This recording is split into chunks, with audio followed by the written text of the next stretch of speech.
Bien. Vamos a comenzar comprando carpeta, morada. Vamos a orar. Vamos a hacer una oración, vamos a comenzar el estudio. Padre, en el nombre de Jesús, Señor, te doy gracias, Padre Santo, Señor. Gracias, Padre Celestial, por esta tarde en tu presencia con mis hermanos, Señor. Gracias, Padre Santo, por permitirnos, Padre Santo, Señor, este día, poder estudiar tu palabra, Señor. Ruego, Dios mío, Señor, que seas tú dando el conocimiento, la sabiduría, Señor, acerca de tu palabra. Ayúdanos a comprender, Señor amado, lo que tú quieres enseñarnos, Señor, y así también ponerlo por obra. Ruego por mis hermanos que están mirando el video, Señor. Te ruego que los ayudes, Señor, y abra su corazón, Padre. Te doy gracias, Señor, por todo, en el nombre de Jesús. Amén. Bueno, voy a explicar. Vamos a intentar hacerlo lo más rápido posible. Hay como 4 módulos más que tenemos que ver, yo les puse en el mensaje, para poder terminar este libro de teología sistemática. Estamos con la serie de los seres humanos y la caída. Y bueno, vamos a estar viendo. Hoy vamos a ver los seres humanos como carne y espíritu. Los seres humanos como carne y espíritu. Los seres humanos como carne y espíritu. Ahora, hay algo que nosotros tenemos que entender. En la iglesia moderna hay mucha confusión respecto acerca de este tema. El significado bíblico de la carne y el significado bíblico del espíritu. Por un lado, la iglesia todavía está luchando contra la idea griega que veíamos en la clase pasada, de que todo lo que sea físico debe ser malo en cierto grado. En algunos, por lo tanto, suponen que la vida cristiana es algo que se debe completamente a algo espiritual y que no debe tener nada que ver con nuestra existencia corporal. Algunos llevan este requisito al extremo de considerar necesariamente malas todas las funciones corporales. Por ejemplo, que algunas personas llegan al extremismo de decir que comer está mal, de que quizás una pareja tenga relaciones en su intimidad, el deber conyugal está mal, y otros, creyendo que el cuerpo carece de importancia, se engañan creyendo que no importa cómo sea utilizado el cuerpo siempre y cuando el alma esté saludable.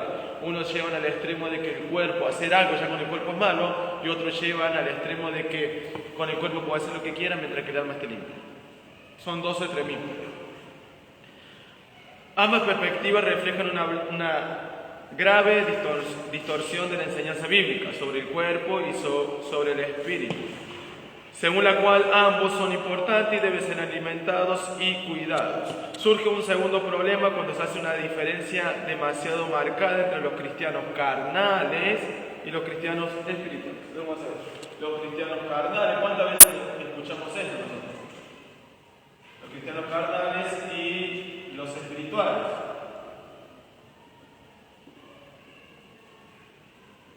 Muchas veces nos referimos. No, ese hermano está en la carne, o ese hermano, mira, ese hermano está en el espíritu. Y nos referimos a una clase de cristiano carnal y otra clase de cristiano espiritual. En este caso debemos considerar 3 tipos de personas. 3. Uno, los que, vamos a poner así, los que acá, no son cristianos. Inconversos. Son cristianos. O los inconversos, bien. O también conocen como la persona del mundo, denominamos diferentes nombres. Están los carnales, los espirituales y los que no son cristianos o los inconversos. Ahora, los cristianos podemos decir que son aquellos que están llenos del Espíritu Santo. Si pensamos en un cristiano carnal como en una persona totalmente vacía del Espíritu Santo, entregada a un estilo de vida completamente carnal, entonces no estamos hablando de un cristiano carnal en sí mismo, sino que estamos hablando de alguien que ni siquiera es cristiano. Eso tenemos que saber.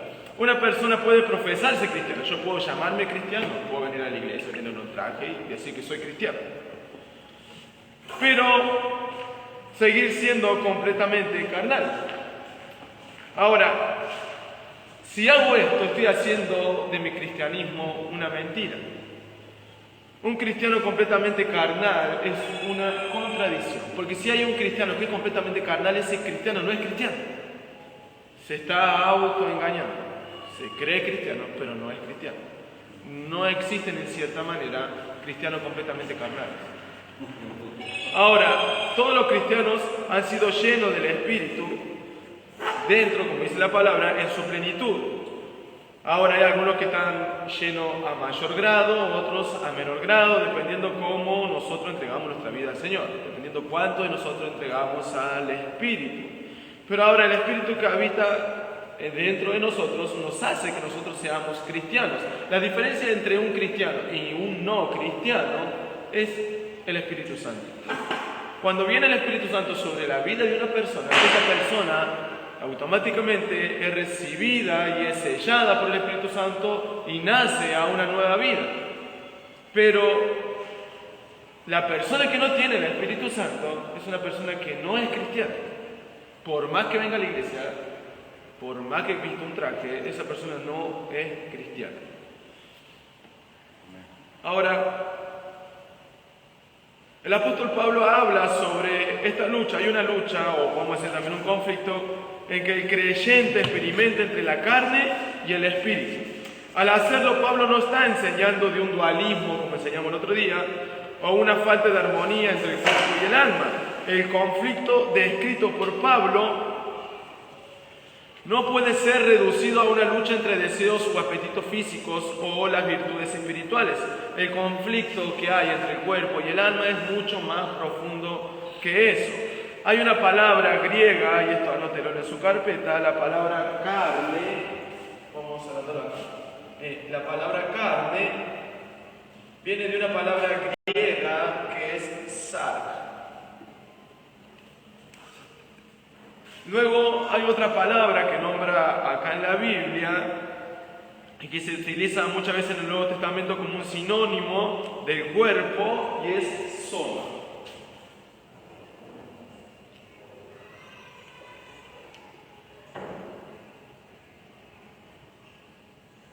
¿Qué es soma? Sarg y soma.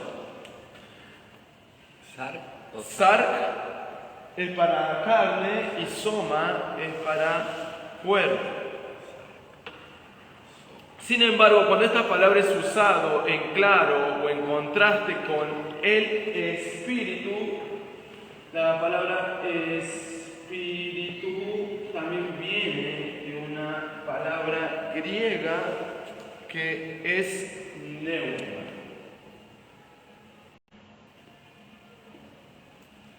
Neuma. P-N-E-U-M-A. Neuma. Cuando hablamos de neuma, viene la palabra neumático, que a su vez tiene un significado griego que significa aire. Espíritu en griego significa aire. Suele referirse a algo diferente del cuerpo físico. La carne, en dicho caso, suele referirse a la naturaleza corrupta de los seres humanos. Esta carne es corrompida. Cuando el Espíritu Santo nos regenera, viene el Espíritu Santo sobre nosotros, nos regenera y nos convertimos en nuevas criaturas en Cristo, el poder de la naturaleza caída, la carne, es conquistada pero no destruida. ¿Qué hace el Espíritu Santo cuando viene? Él viene a conquistar esta parte, podemos decir, de la carne. Viene a conquistarla, pero no destruirla, porque nuestra carne, en cierta manera, estamos caídos. Y la somete. Claro, la somete, la conquista, ¿no? La pone bajo autoridad del Espíritu Santo. Ahora, esto acuérdate, no puede ser pregunta de prueba. Como la santificación, así como hablamos en la clase pasada, consiste en un proceso que dura toda la vida, los cristianos están inmersos en una lucha diaria con su vieja naturaleza. Todos los días luchamos con nuestro, podemos decir, muchas veces lo llamamos con nuestro viejo hombre. Hablamos de nuestra vieja naturaleza. ¿Y cuál es esa vieja naturaleza? Una naturaleza pecaminosa. La vieja persona muere día a día, mientras que la nueva persona en Cristo se fortalece por el Espíritu Santo que mora en ella. El Espíritu que nos ha dado su palabra y nos ha sellado será quien finalmente prevalezca en esta lucha, o sea, que termine venciendo. Mientras tanto, sin embargo, la lucha puede ser muy intensa en diferentes personas. Los cristianos deben seguir luchando contra el pecado y la tentación. La conversión nos libera del control total de la carne, pero no nos perfecciona todavía. Esta lucha entre la vieja persona, podemos decir la carne, y el espíritu continúa hasta nuestra muerte. Después de la muerte hemos de ser glorificados, la carne será completamente aniquilada y la nueva persona será completamente purificada. Vamos al resumen. Este es fácil. Si decimos que somos carnales totalmente, quiere decir que no somos cristianos. Nosotros, los cristianos, o también como muchas veces lo llamamos, los espirituales, nosotros lo decimos así porque hemos recibido al Espíritu Santo. Ahora, en cierta manera, los cristianos espirituales también tienen su lucha. Todos tenemos nuestra lucha con nuestra vieja naturaleza, también considerada como la carne. Esto anótenlo. Y ahí descubrimos algo entonces. Sí. Porque muchas veces decimos que hay que matar la carne. No, la carne No hay que puede. Bien. Pero fíjate, a veces decimos así, ¿cuántas veces? Hay que santificarla. Pero ¿cuántas veces se dice? Claro. Sí. Decimos la carne va a terminar siendo. Claro, sí se dice así. Hay que matar la carne. No, está mal. Está mal, porque Hay que hay que santificarla. terminar, hay que someterla. Someterla. Esa sería una buena. Bueno, pero por eso, si uno no sabe cómo se Claro. expresa de mal manera. ¿Y cómo la sometemos? ¿Cómo Ese la es el sometemos? problema que estamos. Mientras más nosotros nos sometamos al Señor, a su palabra, el Espíritu Santo puede ser más la obra de santificación en nuestra vida. Recordemos que la santificación es una obra cooperativa. Nosotros cooperamos para ser santificados. Sí. Bueno, vamos al resumen. Fíjate si esto funciona. No, bueno. Pablo. Fíjate esta cosa, esto dos que funciona. Vamos al resumen.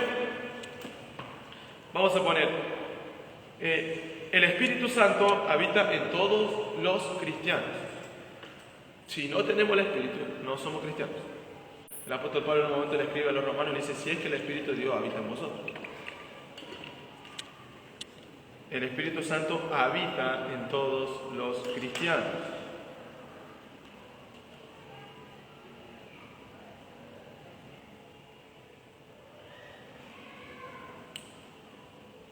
Todos los cristianos.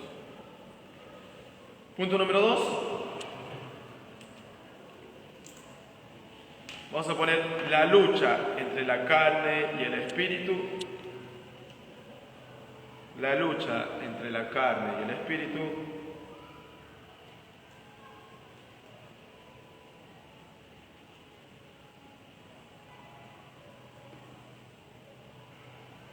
No es un conflicto entre el cuerpo y el alma.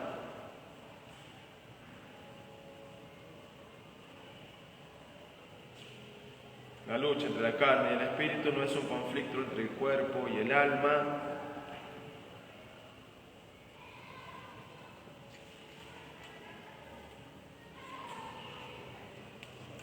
Sino un conflicto entre nuestra naturaleza de pecado, sino un conflicto entre nuestra naturaleza de pecado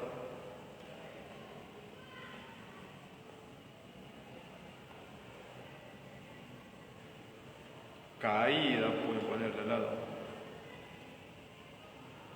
sino un conflicto entre nuestra naturaleza de pecado caída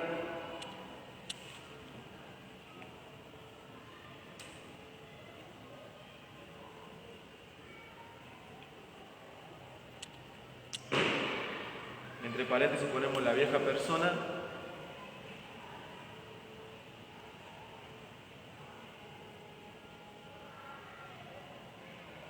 y nuestra naturaleza regenerada, la nueva persona. Y nuestra naturaleza regenerada, la nueva persona.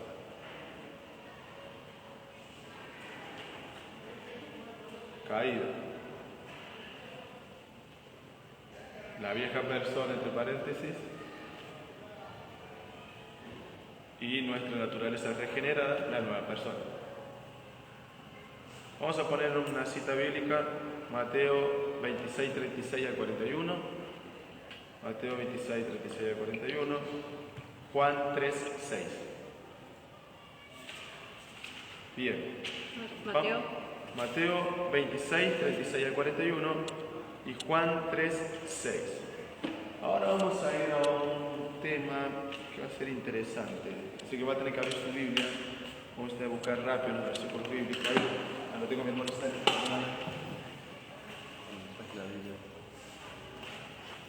Vamos aquí. ¿Ahí está vos?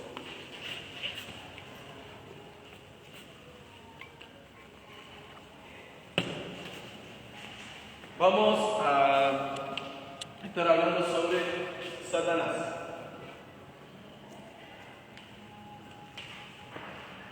Satanás. Muchas veces lo nombra y cuán poco sabemos acerca de él.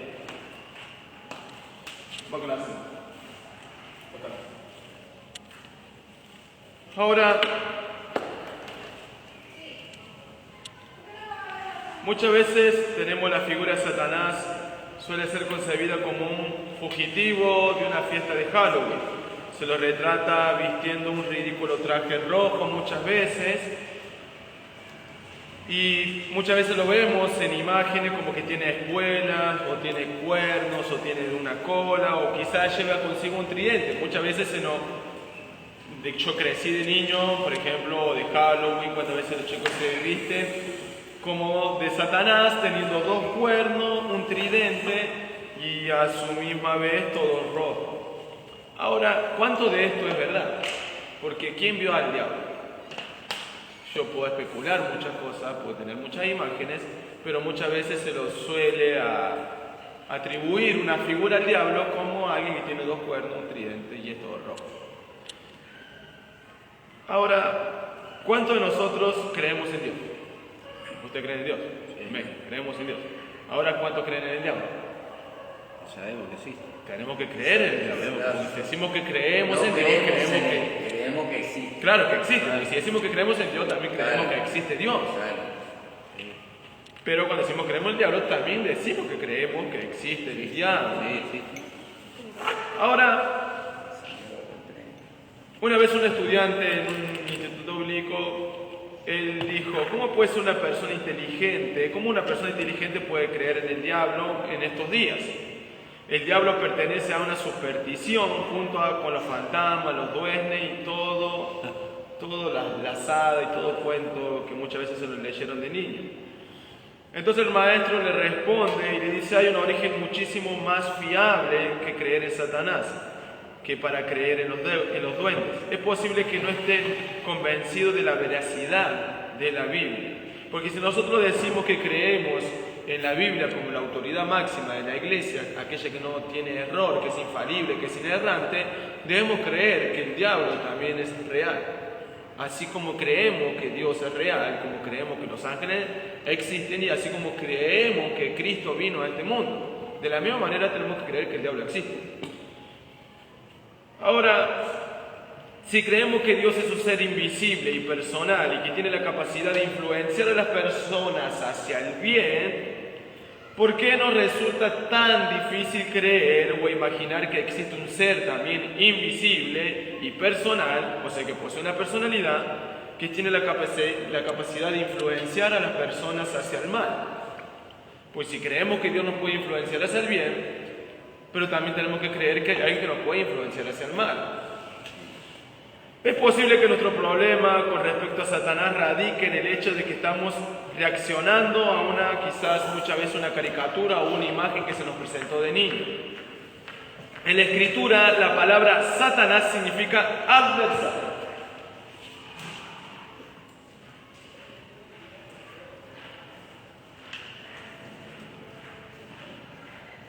Adversario. Eso significa el nombre Satanás.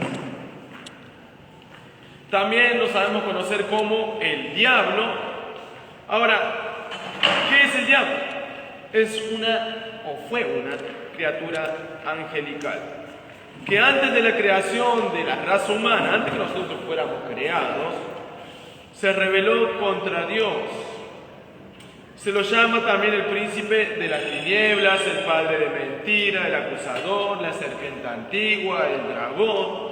Este retrato no tiene nada que ver con el que nosotros tenemos, con alguien con un tridente, una cola y dos cuernos. Ahora, esta idea de que el diablo tenía esa forma surgió en la iglesia medieval. Esta caricatura de Satanás fue creada intencionalmente en la iglesia para poder burlarse de él. Ahora, la iglesia creó esta caricatura en la antigüedad. ¿Por qué? Porque ellos pensaban que si creaban esta caricatura, hacían que el diablo se debilite porque le atacaban a él su orgullo. Imagínense la idea que tenían antes. Por eso crearon esta figura que hoy nosotros quizás conocemos. Ahora, la noción bíblica, sin embargo, es mucho más sofisticada en cuanto a esa imagen. Él se aparece como un ángel de luz. ¿Cómo se aparece Satanás? Como un ángel. Es que era un querubín. Era un querubín, pero en la Biblia dice que él se aparece como un ángel de luz. Yo creo que cuando se le presentó a Cristo, no se le presentó una imagen horrenda que él no pueda haber visto, sino una imagen esplendorosa. Un ángel de luz, alguien que irradiaba majestad quizás, o gloria. Imagínate, no es que la misma que nosotros pensamos que viene Satanás todo negro, así, todo. No, era un ángel y se presenta como un ángel de luz, así lo describe la Biblia. Ahora, esta imagen subraya la habilidad inteligente de Satanás. ¿Qué es Satanás inteligente?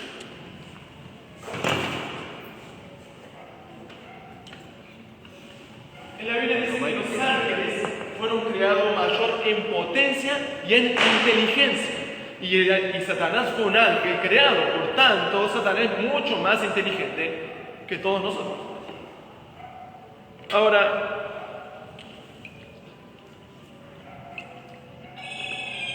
Satanás es muy sutil, es seductor, es astuto. Sabe hablar con elocuencia. Satanás sabe hablar con elocuencia, no es que es alguien analfabeto. Su apariencia es deslumbrante, fascinante. El príncipe de las tinieblas se viste con un ropaje de luz, se cubre con un ropaje de luz. La Escritura también nos habla de Satanás como un león rugiente, pero también en la Biblia nos habla de Cristo acerca como el león de la tribu de Judá. Él es el redentor, el antileón y devorador. Ambas imágenes nos hablan acerca de la fuerza, porque el que nos hable acerca como león de la tribu de Judá, en el caso de Cristo, está hablando acerca de la fuerza que posee el león. Y así de la misma manera Satanás se describe como el león rugiente. El Señor describió que el Satanás anda como un león rugiente buscando a quien devorar, dando a entender que Satanás es un ser poderoso, un ser que posee fuerza, no es cualquier persona. Ahora, ¿cómo se debe reaccionar ante Satanás entonces? Satanás es realmente temible, eso dice la Biblia. En el libro de Pedro, en el capítulo 5, en el verso 8, vuestro adversario el diablo es como un león rugiente, anda alrededor buscando a quien devorar. La respuesta del creyente no debe ser, sin embargo, la del miedo. Nosotros no debemos tener miedo. Satanás puede ser mucho más fuerte que nosotros y lo es mucho más fuerte que nosotros, pero Cristo es mucho más fuerte que Satanás. La Biblia afirma que mayor es el que está en nosotros que el que está en el mundo. Y cuando se hace referencia a esta palabra en el libro de Juan, capítulo 4, verso 4, primero de Juan, está hablando de que mayor es el que está en nosotros. ¿Y quién está con nosotros? Cristo está con nosotros, Dios está con nosotros, el Espíritu Santo está con nosotros, que el que está en el mundo. Y cuando se refiere del mundo, está hablando de Satanás. Algo que tenemos que saber, que Satanás es finito y es limitado. Satanás es finito y limitado. Satanás es finito y limitado. No es como Dios, que Dios es un ser infinito, un ser ilimitado. Dios puede estar en todas partes. Dios puede estar en todos lados. Satanás no. Ahora, Satanás podemos decir que es de un orden superior a los humanos, porque es de un orden superior a los humanos. Pero él no es divino. Él no es divino. Tiene más poder que las criaturas de este mundo, pero su poder es infinitamente menor que el poder del Dios Todopoderoso. ¿Satanás puede hacer milagros? Sí, puede hacer milagros. Satanás puede hacer, como ángel de luz, puede hacer milagros. Puede hacer milagros. No tiene todos los atributos que Dios tiene. Satanás no es omnipotente. Tiene poder, sí tiene poder, pero no es omnipotente que tiene todo el poder. Satanás no es soberano. Satanás no puede controlar qué va a suceder mañana y qué va a pasar pasado mañana. No puede saber. ¿Satanás puede resucitar? Sí, puede resucitar. Puede resucitar, puede hacer que un paralítico camine, puede hacer que un mudo empiece a hablar, que un ciego empiece a ver. Él se viste de ángel de luz. Él tiene poder para hacer eso. Y vamos a ver ahora un poquito más adelante que detrás de toda imagen de idolatría hay un espíritu inmundo. ¿Y quién gobierna sobre todo esos espíritus inmundos, que también lo conocemos como demonios o huestes espirituales de maldad? Satanás. ¿Y cuántas veces nosotros vemos, no, porque yo fui a hacer la muerte, sana mi mamá, quizás no sé, tenía úlcera? Y así viene engañando y engañando y engañando y engañando. Tenemos que saber que el mayor engaño de Satanás no es, o podemos decir la mayor arma de Satanás, como una vez dije, no es el tener a todos los jóvenes en las drogas, no es tener a las mujeres quizás en la prostitución o quizás en el paco. Satanás solamente le basta con distorsionar un poquito la palabra para crear un tremendo caos. Solamente. Y así tiene engañado a millones y millones y millones de personas. ¿Cuántas personas celebran fiestas paganas? ¿Cuántas personas detrás de la idolatría? ¿Cuántas personas haciendo peregrinaciones a las vírgenes y a tantos ídolos e imágenes? Entonces solamente le basta distorsionar un poquito. Hace un milagro, listo, tengo a 100.000 atrás mío. Por eso él se viste como ángel de luz. Él no es una persona que... No, él es inteligente. Satanás es inteligente. Pero algo que nosotros tenemos que saber es que es Dios que gobierna aún sobre Satanás. Dios gobierna aún sobre Satanás.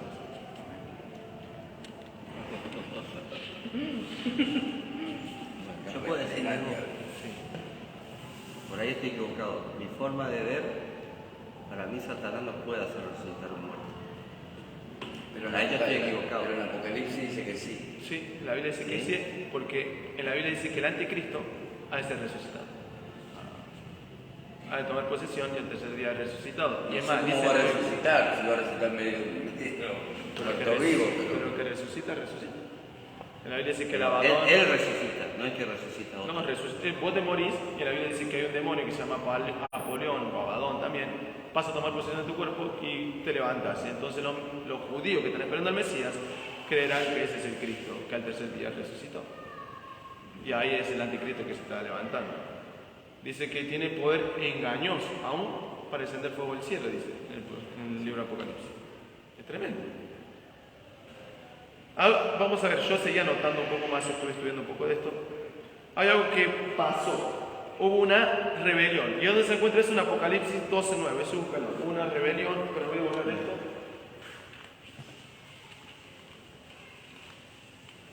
Hubo una rebelión.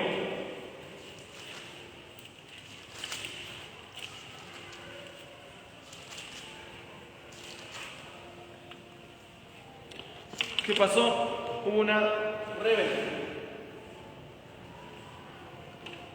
Una rebelión, y esto se encuentra en Apocalipsis capítulo 12, versículo 9. Luego nos enseña también la Biblia que Satanás fue un ángel. Satanás fue un ángel. Satanás fue un ángel, y esto nos enseña en Isaías 44:15.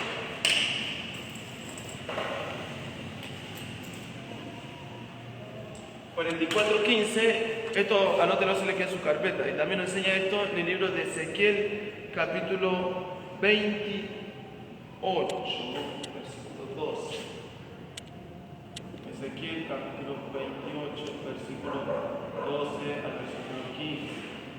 En estos dos pasajes se hace una simbología acerca de Satanás y de su caída. Luego también en la Biblia nos enseña algo, nos enseña que él se convirtió en un líder. Él se convirtió en un líder. Él se convirtió en un líder y esto lo podemos encontrar en Mateo 25 versículo 41. Ahora también la Biblia nos enseña que él se presenta como acusador. Él se presenta como acusador y eso lo podemos encontrar en Job, capítulo 1, versículo 6 al versículo 12. Esto vayan anotándolo así le queda en su carpeta. En la Biblia también nos enseña que el arcángel Miguel necesitó la ayuda de Dios para vencer a Satanás. Y esto lo podemos encontrar en el libro de Judas. Esto lo vamos a encontrar en el libro de Judas, Judas tiene un solo capítulo, 1:9.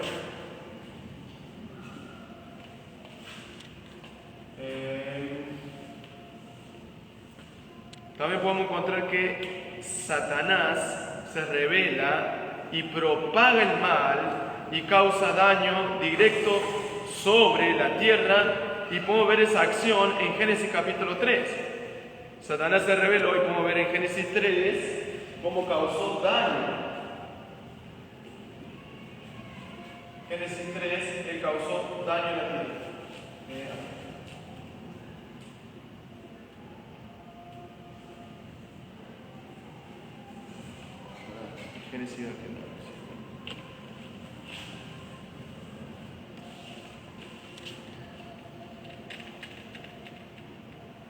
Génesis capítulo 3. También la Biblia nos enseña que Jesús le atribuye una enfermedad. Si quiere, búsquelo, hermanos, ese pasaje. Libro de Lucas capítulo 13, verso 11. Jesús le atribuye una enfermedad a Satanás. Se le atribuye una enfermedad. 13:11. Enfermedad.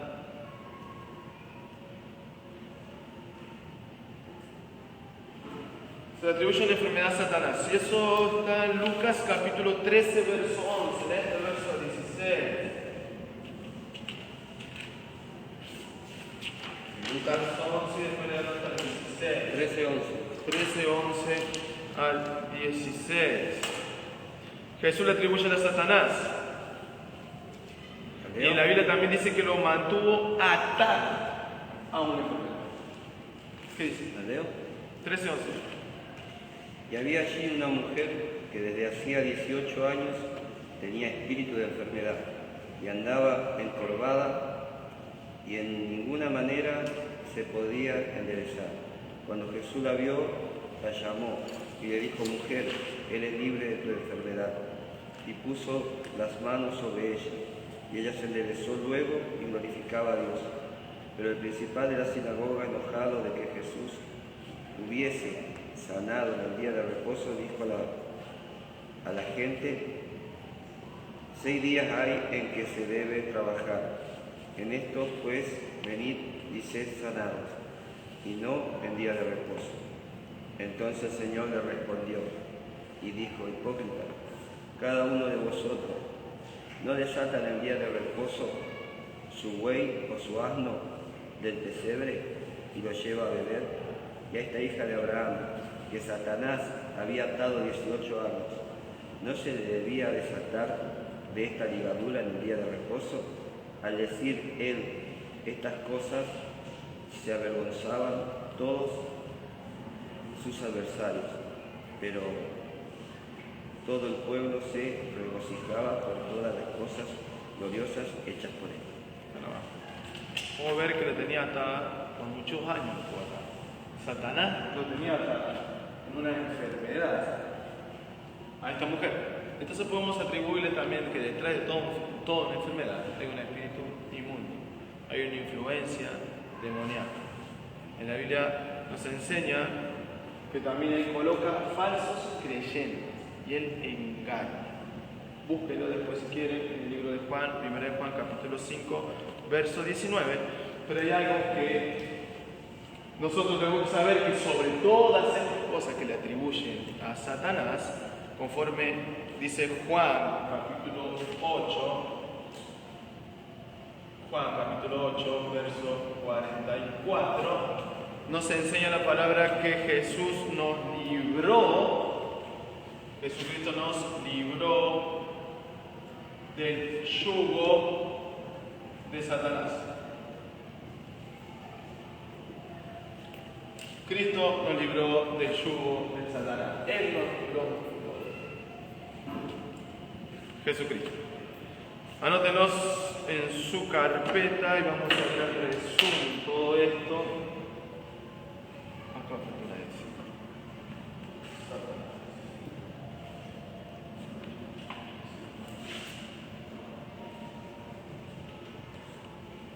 Es tremendo. Y este es el principio. Después más adelante vamos a hacer una materia que se llama demonología, justo, y que es mucho más profundo que todo esto. Pero después todo esto búsquenlo en su casa y vean cómo fue la rebelión, cómo él era un ángel, van a ver cómo él lidera, acusa, se presenta aún delante de Dios a acusar, como dice el libro de Job, el daño que causó a la tierra por medio de la tentación en el Edén, las enfermedades que hoy están en el cuerpo de las personas y aún en nosotros, cómo se le atribuyen a Satanás. Jesucristo dijo que estaba atada a una enfermedad. Satanás lo había atado a una enfermedad. Y luego vean que también él coloca falsos creyentes para traer engaño. Bueno, vamos a borrar, vamos al resumen.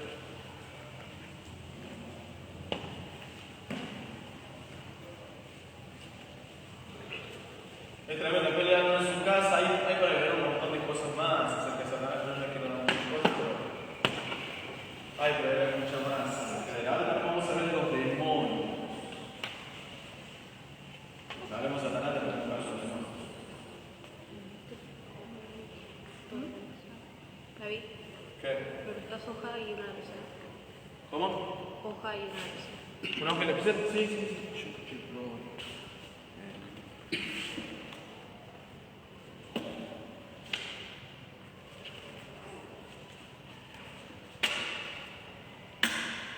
Después igual puedes copiar ahí a tu bueno, ¿qué pasa, Erika? ¿Eso está bien? Bueno, vamos a...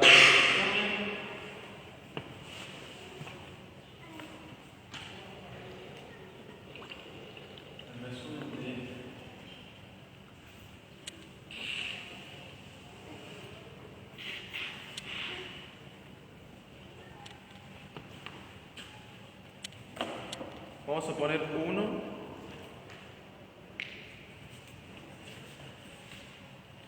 Vamos a poner, Satanás es un ángel caído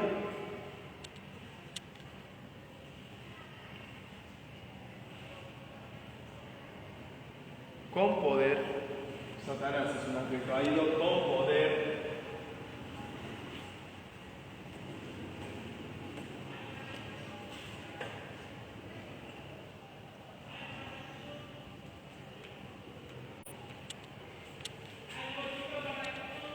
Satanás es un ángel caído con poder para engañar, tentar y acusar a las personas. Para engañar, tentar y acusar a las personas.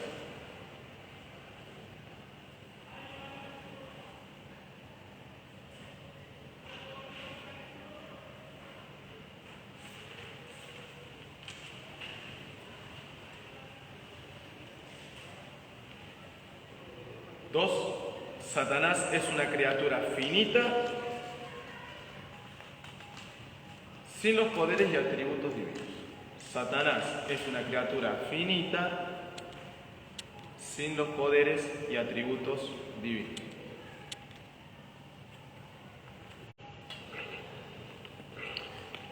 sin los poderes y atributos divinos.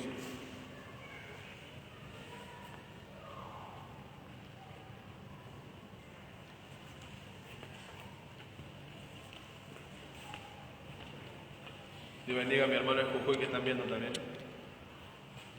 Mi hermano Moisés, mi hermano Agustina, no sé cuál de los dos.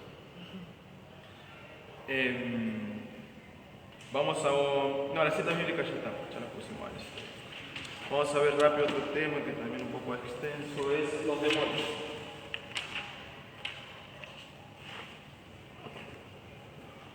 Los demonios. Muchas veces también nombramos los demonios, pero ¿cuánto sabemos acerca de los demonios? Ahora, los demonios son seres sobrenaturales. Seres sobrenaturales que sirven a Satanás, como también Satanás fueron ángeles en un tiempo. ¿Qué fueron los demonios antes? Eran antes ángeles. Antes eran ángeles, así como lo fue Satanás. Se unieron con Satanás en su rebelión y fueron echados del cielo junto con él. Cuando se los menciona en la Escritura es principalmente con respecto a la posesión demoníaca en los seres humanos. El apóstol Pablo señala que mientras los dioses idolátricos o aquellos dioses paganos que no existen en realidad, las imágenes, pero algo que tenemos que saber es que los demonios sí existen y ellos están propagando toda aquella adoración. O sea, como decía recién, que detrás de toda escultura, de todo aquello que es pagano, siempre va a haber un demonio detrás de todo eso. Siempre. Detrás de Gauchito Gil, de San La Muerte, San Pantaleón, de tantas cosas que hoy se pueden ver detrás de todo eso, tienen que saber siempre que hay un demonio incitando a que la gente adore a esa imagen. Hay un montón. Cuando hubo la rebelión se llevó a la tercera parte. La tercera parte, eso vamos a ver. El Nuevo Testamento nos revela varias características de los demonios, varias características. Suelen estar asociados siempre con algún tipo de deficiencia mental o física. Un ejemplo puede ser la ceguera o en aquel tiempo, y ahora en este tiempo también, la gente que se inflige daño a sí misma. Usted puede ver gente que quizás tiene problemas mentales, que se pegan a sí mismos, que se golpean, que se quieren matar. Detrás de todo eso nos enseña la Biblia que hay un demonio, hay una posesión demoníaca dentro de una persona. Ahora, los demonios con frecuencia reconocieron a Cristo como el Santo Dios, le temieron y se sujetaron a la autoridad de Jesús. Además, los demonios tenían un conocimiento superior o sobrenatural. ¿Qué tienen ellos? Un conocimiento superior y que tenían también una fuerza, tenían conocimiento y también tienen una fuerza sobrenatural. Tienen un conocimiento y una fuerza sobrenatural. Hay algo que ellos también tienen y es la capacidad de predecir el futuro. Tienen la capacidad de predecir el futuro. Detrás de toda persona que está tirando la carta, las adivinaciones, hay un demonio detrás de todo eso. Detrás de todo eso. De predecir pero esa o de adivinación. o de armarlo. Esa Es adivinación. predecir. El que arma el futuro en cierta manera es Cristo. Ellos pueden predecir, no me pregunten cómo pueden predecirlo, pero que lo predicen, lo predicen. Porque cuánto podemos ver El horóscopo. horóscopo, bueno, también del horóscopo, cuántas yo conozco brujas en aquel tiempo, o cuánta gente dijo, no, mira, esto le va a pasar y al final no terminó pasando. Entonces no Por podemos... Eso lo arma los demonios para que pase eso. No. O ellos adivinan, ellos tienen la capacidad de predecir el futuro. En la Biblia dice que en un momento el apóstol Pablo se encontraba pasando por un lugar y había una mujer que tenía un espíritu de adivinación. Entonces dice que salía a hostigarlo al Pablo hasta que al final lo terminó echando afuera el demonio que tenía dentro de la mujer y era un espíritu de adivinación. Un espíritu de adivinación que tenía la mujer que podía predecir el futuro. Y es más, dice que se enojaron porque había juegos en aquel tiempo que la usaban a la mujer para hacerle ganar. Entonces fueron y metieron a Pablo en la cárcel. Claro, porque se quedaron sin el curso. Sí, como si quedaran sin el curro, como así, sin la Yo plata. creía que solo sabía tu pasado y tipo tu presente, el futuro solo Dios. No, saben, pueden predecir el futuro. Ahora no pregunté cuándo es el futuro. Pero algo que no tenemos que saber, que ellos no tienen atributos, el atributo que tiene Dios. Dios tiene el atributo de la soberanía y también tiene el atributo de la providencia. O sea, Dios controla todo lo que pase, aún sobre los demonios. Todo controla Dios. Y Él es el que arma todas las cosas. Ellos tienen la capacidad de verlo, no me digas cómo, pero pueden verlo, lo que ya Dios preparó. Porque ellos, por ejemplo, ya saben que Dios preparó un infierno. Entonces ellos saben cuándo Cristo va a venir. No sé eso. En la Biblia dice eso. No, en Los Ángeles. Nadie. No, en la Biblia ahí ya no lo sé. No sé si ellos sabrán, pero que saben que Cristo está viendo pronto, seguramente que lo saben. Es más, creo que antes que nosotros. Porque dice en la Biblia que los demonios creen, o sea, ellos saben que Cristo es real, que ellos son reales. Y tiemblan encima, imagínense. Entonces sí conocen el propósito que Dios tiene con nuestra vida. No sé si conocerán el propósito en cierta manera, pero Dios... Ahora vamos a ver que los demonios vienen a atacar a los cristianos. Quizás sabrán que serás un gran siervo de Dios y vienen a frenar. Y sí, porque la Biblia también dice cuando iban a ser Moisés, Ellos ya sabían. iban a ser Mesías, Ellos ya sabían. Luego, todo lo que iba a pasar iban a querer matarlo. Iban a hacer Moisés, la persecución. Iban a hacer Mesías, la persecución. De una u otra forma buscaban matarlo. Entonces, algo que no tenemos que saber es que los ángeles son sobrenaturales. Y los demonios también son sobrenaturales. Así como cuando vino el ángel Gabriel y le dijo que iban a hacer un hijo y él conocía lo que iba a pasar. Porque sabía que iba a pasar, ponle por nombre Jesús. Y él sabía lo que iba a pasar, al igual que Juan el Bautista. Pero si decimos que los demonios son ángeles caídos, tenemos que atribuirle también que ellos también tienen poder, fuerza, y así como dije, pueden hacer milagros. Ahora vamos a ver un poco más acerca de los demonios. Si bien los demonios todavía continúan actuando, el nivel y la severidad de su actividad, como están expresadas en el Nuevo Testamento, son propias, algunos consideran, de ese tiempo, que era la plenitud de la humanidad y de Satanás, por decirlo de algún modo. Pero podemos ver que con la resurrección y la venida del Espíritu Santo en Pentecostés, el reino de Satanás y de su camarada, los demonios, se vieron severamente restringidos. Ahora vamos a ver por qué le digo que se vio severamente restringido con la venida del Espíritu Santo. Vamos a ver por qué es tan importante que el Espíritu Santo haya venido sobre nosotros. No solamente para santificarnos, no solamente para darnos dones y para ayudarnos.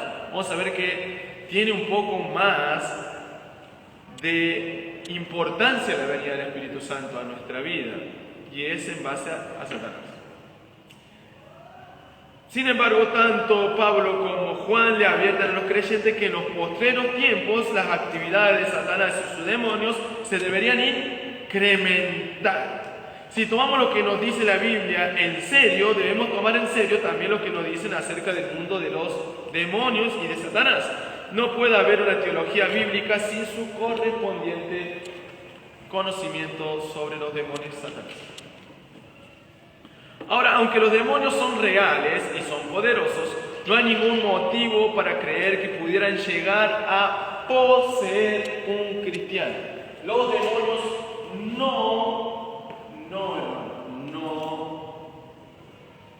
pueden poseer.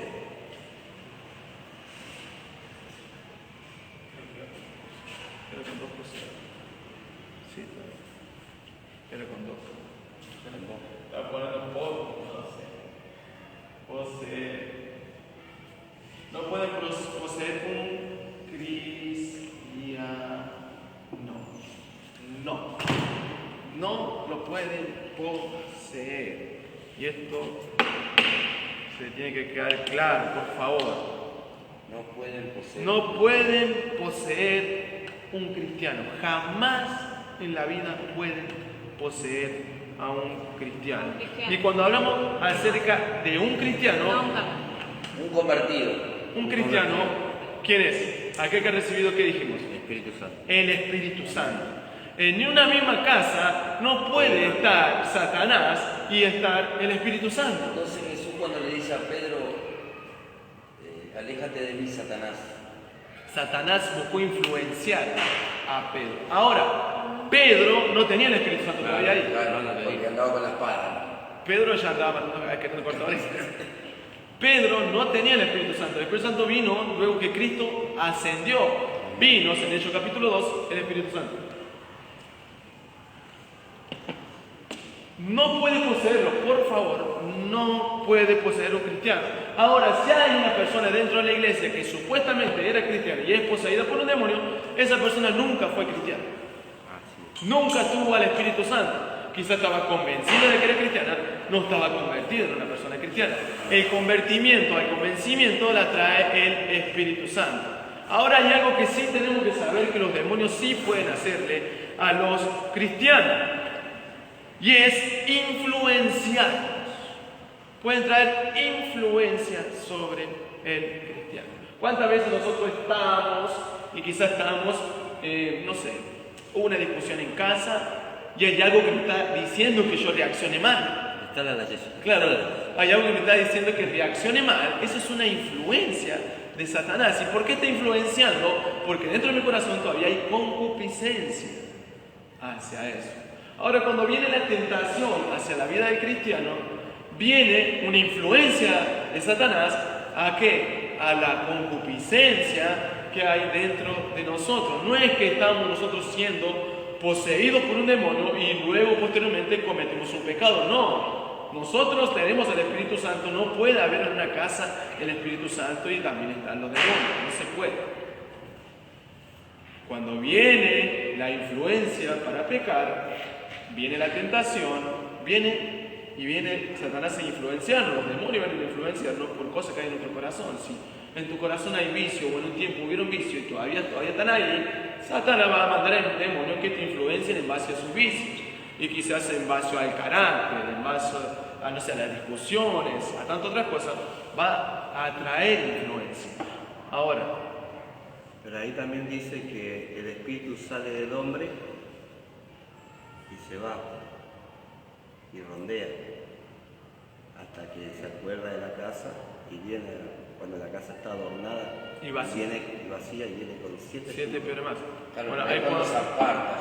Ahí puedo ver, ese caso justamente está bueno, porque ahí Jesucristo está hablando de que si una persona, por ejemplo, mi hermano Pablo, él estuvo acá en la iglesia y es liberado, vino influencia demoníaca, él estaba endemoniado, fui liberado, se va el demonio, pero dice que fue a rondar, dice que volvió nuevamente a la casa, y si la casa estaba vacía, fue a buscar siete peores.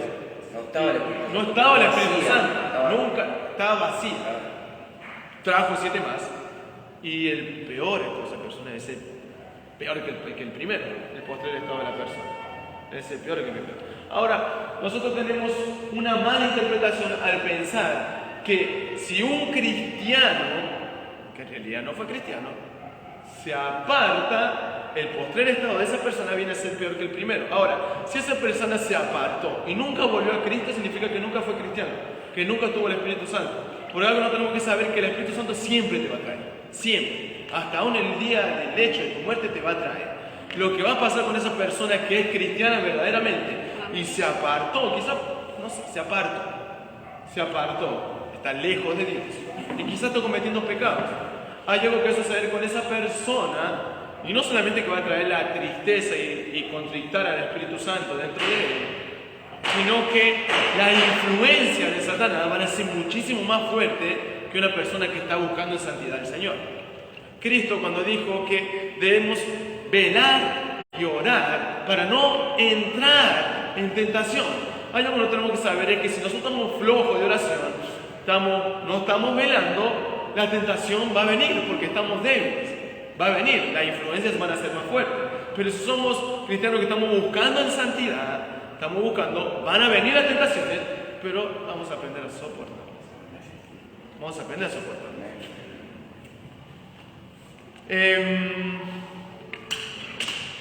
Algo tenemos que saber, y bueno, lo voy a notar también acá. Esto lo voy a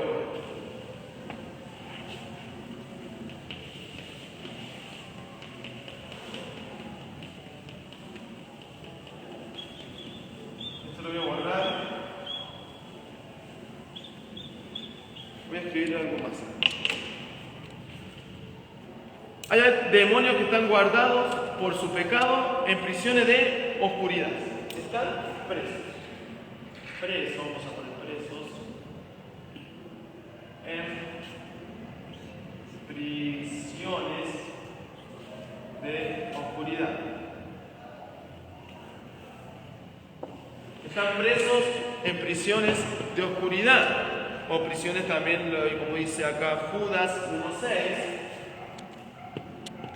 Judas 1.6, en prisiones eternas, guardados para el día de la ira, dice la palabra. También nos enseña la Biblia que los demonios que se encuentran libres se los conoce como gobernantes y huestes espirituales de maldad. Se los conoce como gobernantes. Después cuando estemos más adelante, vamos a ver los grados que tienen los demonios. ¿Gobernantes o huestes? ¿Los grados o rangos? Rango que tienen. Huestes espirituales. Lo que dice ahí, potestades, principados. Claro, de maldad. Porque si hablamos de que son gobernantes, estamos hablando de que tienen gobierno sobre algo. Pues si hablamos de un gobierno, de algo que está gobernando sobre otro grupo de personas. Nosotros tenemos gobernantes que gobiernan sobre, no sé, la ciudad de Buenos Aires. Gobernante con Sí, estaba a Milagro. punto de... Yo porque está saliendo en vivo. Perdón. Ese maestro van a decir. ¿Viste? Los gobernantes. Ahora, este se encuentra, vamos a anotarlo acá, en Efesios capítulo 6, creo que es 6, 12. Acá me dice gobernadores. 6, 12, sí, es mío, gobernador. 6, 12. También los demonios trabajan en un intento de frustrar el plan de Dios. Los demonios, como seres espirituales, toman posesión de un cuerpo físico. Los demonios pueden poseer un cuerpo físico. Como el gadareno. Claro, tiene un montón. Pueden poseer un cuerpo físico. Toman totalmente el cuerpo de una persona. Ahora, para ir concluyendo. En la Biblia nos enseña en Mateo capítulo 8, verso 16, que al caer la tarde vinieron a él muchos endemoniados y enfermos y los echó fuera, Cristo. Ahora, en la Biblia nos enseña que los demonios conocen a Jesús y saben cuál es su final de tormento. Mateo 8, 29. Los demonios que hacen, destruyen y engañan. Primera de Pedro, capítulo 5, verso 8. Destruyen y engañan.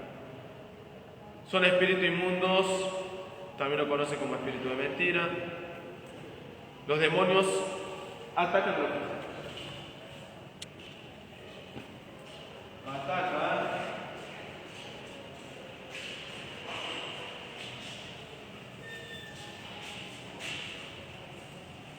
Los demonios atacan a los cristianos. Eso lo podemos encontrar en el libro de Corintios. Vamos a poner Corintios, segunda de Corintios, en el capítulo 12, verso 7. El capítulo 12,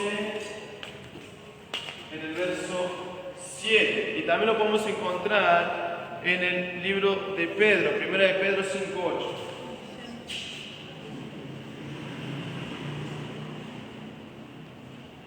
En el libro de Pedro, capítulo 5, versículo 8.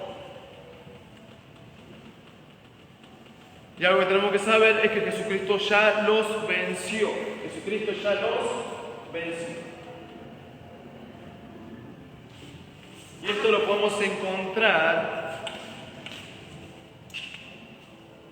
en el libro de Colosenses.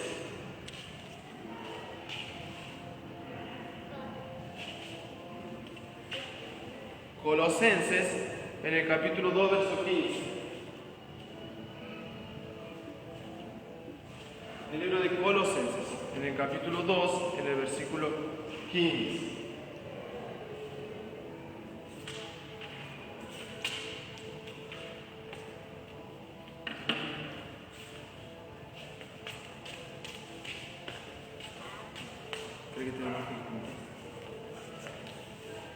Con eso copienlo.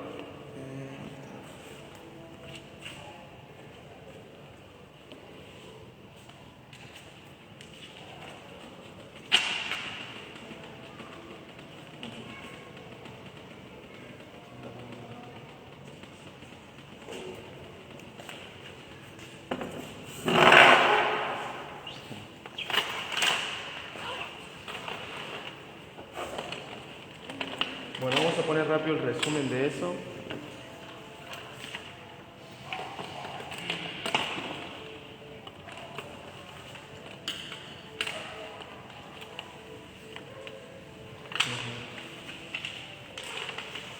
Ahí.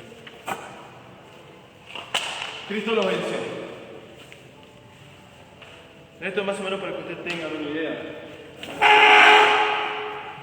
¿Quién está al mando de todo eso? Satanás. Satanás está al mando de todos ellos. ¿Quién está acá esta parte? ¿Lo copiamos? Vamos a poner el resumen, vamos a otro tema importante, que es el pecado. Vamos a hablar rápidamente acerca del pecado. ¿Cuánto vamos a ver? ¿Querés? Estamos 8 y 20. ¿Querés? 8 y 20. 8 y 20 vamos, 7 y media, 8 y 20, vamos a una hora.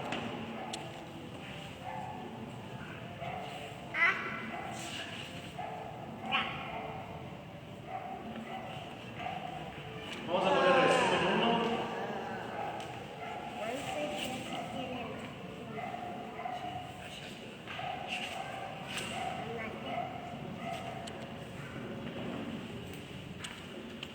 Resumen 1.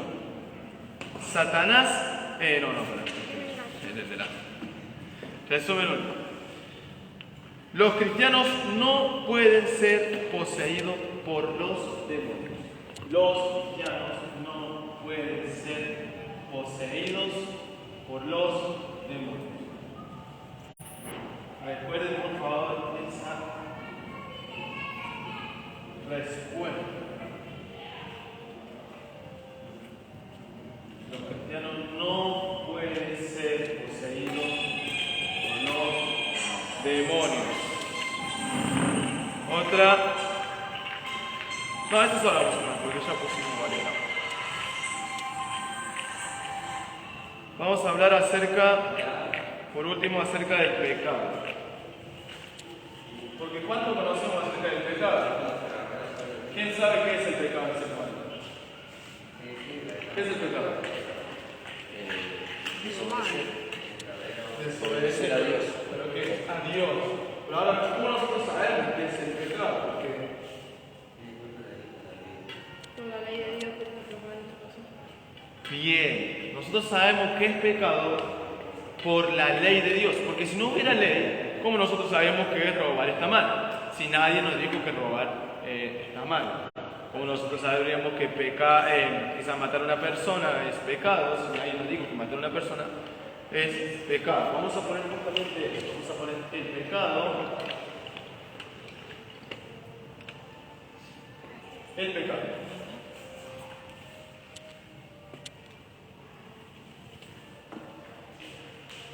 Ahora, el pecado puede definirse como el no conformarse o el transgredir cualquier ley de Dios. ¿Qué es el pecado? Transgredir la ley. La ley de Dios. Es transgredir la ley de Dios. Todo eso lo sabemos. Ahora, hay 3 dimensiones que vamos a ver hoy. Hay 3 dimensiones. Una de las dimensiones se conoce como el pecado de omisión. El pecado de omisión. Vamos a poner uno, el pecado de omisión. ¿Qué es el pecado de omisión? El pecado de omisión es el fracaso de hacer lo que Dios ordena. Si nos ordena Dios amar al prójimo y no lo amamos, se constituye como pecado. ¿Qué es el pecado de omisión? Aquello que Dios nos manda a hacer, es aquello que nos manda a hacer y no hacer. Recuerden esto, si quieren anotarlo. Es aquello que nos manda a hacer y no hacer. Es aquello que nos manda a hacer y no hacemos. Nos manda a amar a nuestro prójimo y no amamos a nuestro prójimo. Nos manda a no mentir y mentimos. O sea, nos manda, no sé, ayudar a un hermano y no lo ayudamos. Eso también en la Biblia dice que aquel que sabe lo que es bueno y no lo hace también constituye como pecado. Hay otro pecado que se llama pecado de comisión. Pecado de comisión. Ahora, ¿cuál es el pecado de comisión? El pecado de comisión es aquel que cuando Dios nos dice no harás tal cosa o esta otra cosa y nosotros lo hacemos. Dios te dice que no debes robar y robas. Dios te dice que no debes adulterar y adulteras. Dios te dice que no debes esto y lo hacemos. Entonces, ¿qué es el pecado de omisión? Es aquello que Dios nos manda a no hacer y hacemos.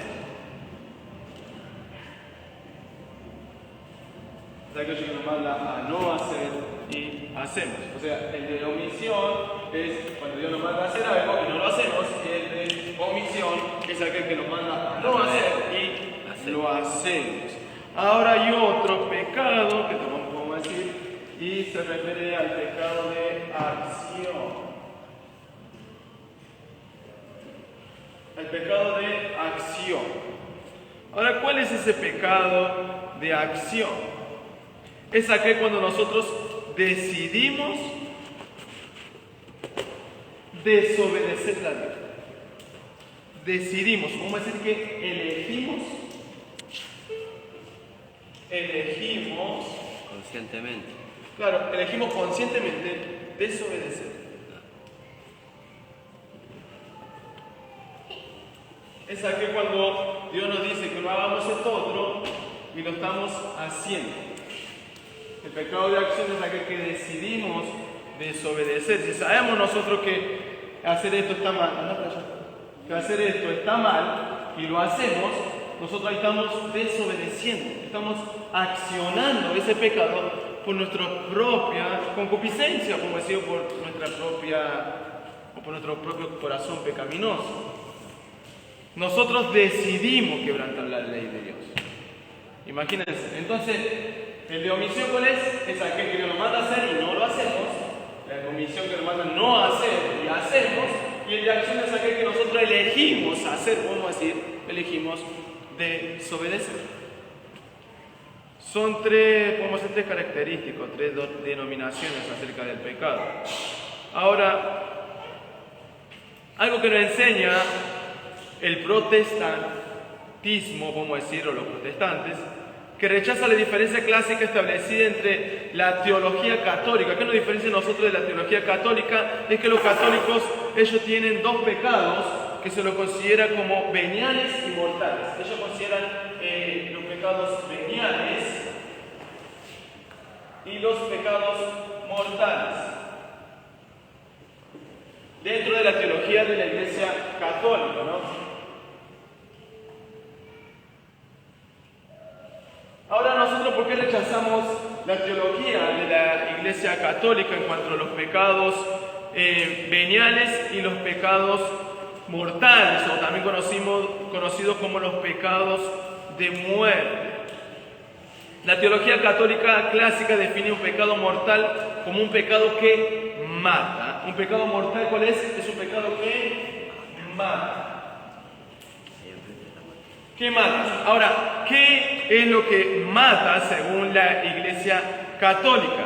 Mata la gracia en el alma. Mata la gracia en el alma de la persona. Mata la gracia en el alma.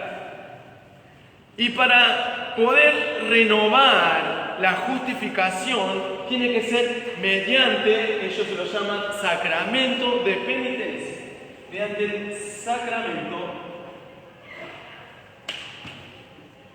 de penitencia. Un castigo. Claro, un castigo de penitencia.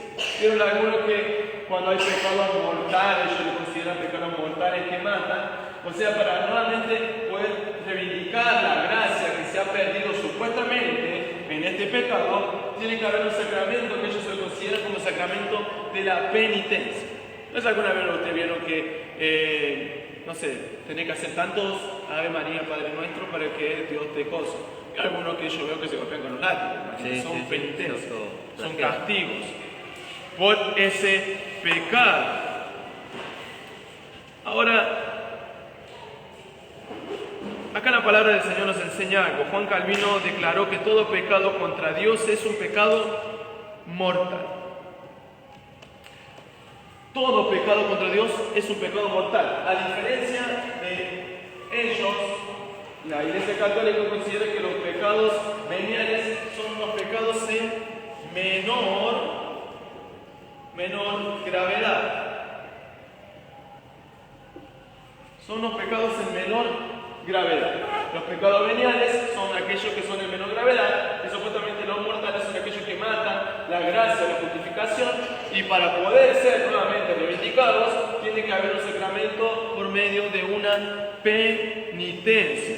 Cuando Juan Calvino declara que todo pecado contra Dios es un pecado mortal, y en cuanto, ¿qué se merece? Nosotros sabemos que la paga del pecado es la muerte, todo pecado.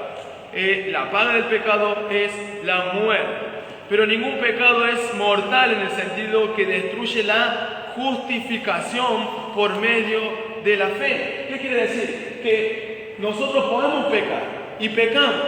Nosotros podemos cometer cualquiera de estos tres pecados que acá nombramos, y hay algo que nosotros tenemos que saber, que a diferencia de la teología católica, es que la justificación en la gracia por medio de la fe no se destruye nunca, porque no es algo nuestro, es algo que Dios nos dio a nosotros.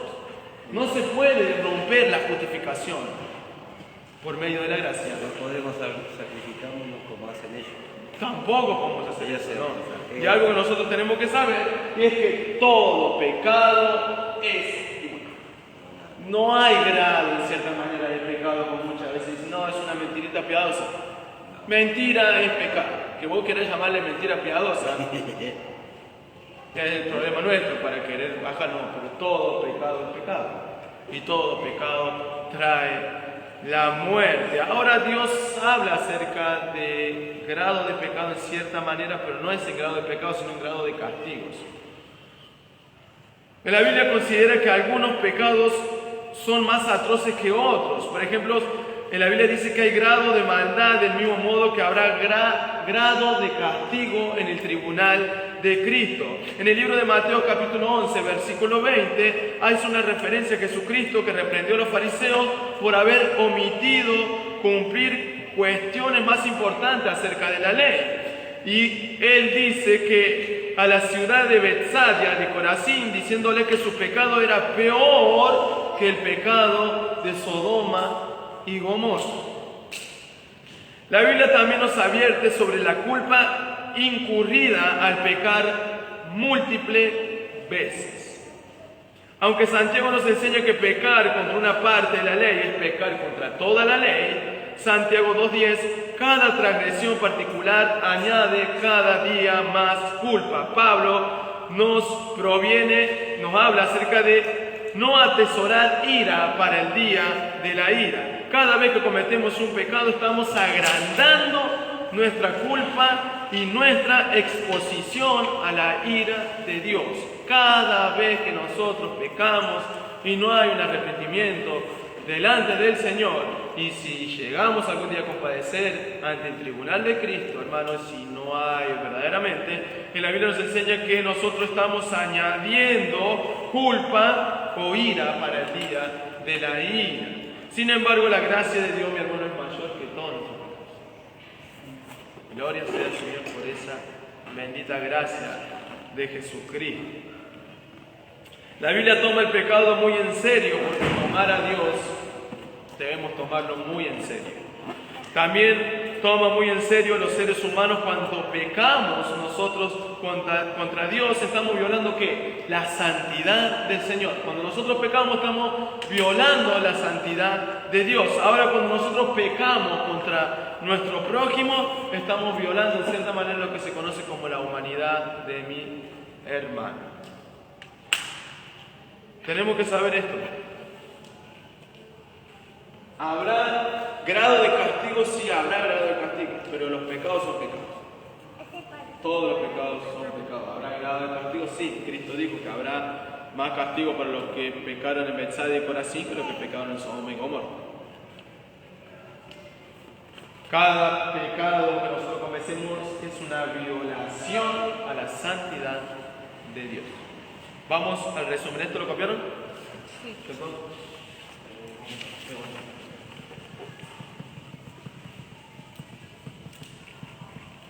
Pero hay un pecado que no se perdona. Ahora vamos esa era la tema. Ahora vamos a ver justamente esto. Vamos a ver el pecado original, vamos a ver el pecado que no se perdona. ¿Y cuál es? Porque muchas veces solemos decir que hay un pecado que no se perdona, pero no sabemos cuál es. Sabemos que es la blasfemia contra el Espíritu Santo. ¿Pero qué es blasfemar contra el Espíritu Santo? Y hablar en contra de un siervo de alguna sierva. Pues imagínate si Bueno, si vamos al caso ahí en la palabra de Ananías, la mujer, Y Zafira. quisieron engañar y ellos Claro, mintieron. estaban mintiendo a ellos. al Estaban espíritu. mintiendo al espíritu. Vamos a ver cuál es ese pecado. Es buena porque muchas veces cuando nosotros, por ejemplo en mi caso, yo muchas veces pregunté, ¿habré pecado por ese pecado? ¿Por qué pedí perdón por ese pecado? Muchas veces me pregunté, quizás cometí ese pecado, imagínense. La Biblia dice que no habrá perdón y vista bien, ¿no? Mi mente sigue en el video.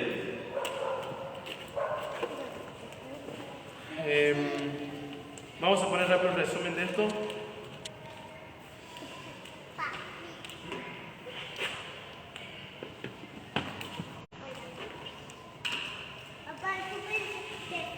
Recuerden las tres dimensiones del pecado, ¿no?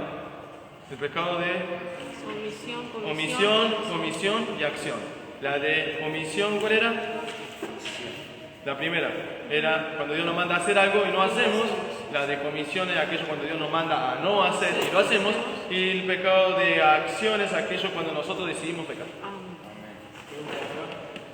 Le estoy diciendo porque hace preguntas. Omisión, omisión y acción. Omisión es aquello cuando Dios nos manda a hacer y no hacemos. Comisión. La palabra comisión tiene que le refiere, por ejemplo, cuando Cristo habló sobre la gran comisión, la gran comisión, ¿cuál es aquella que debemos predicar el Evangelio? O sea, Cristo mandó a que todos tengamos el deber de la gran comisión, está comisionando a que prediquemos el Evangelio, por eso se llama comisión, que nos manda a hacer algo y no lo hacemos. La de omisión, la de omisión es aquello que nos manda a hacer algo y no hacemos. La de comisión es aquello que nos manda a no hacer y eso hacemos. Y la de acción es la que decidimos hacer. Es fácil. Vamos a poner rápido resumen de esto. Vamos a poner todos los seres humanos somos pecadores, Todos los seres humanos somos pecadores. No puede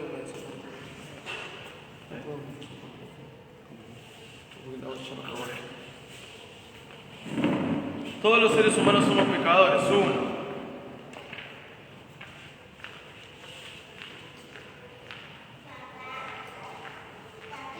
Ahora vamos a ver los protestantes, dos.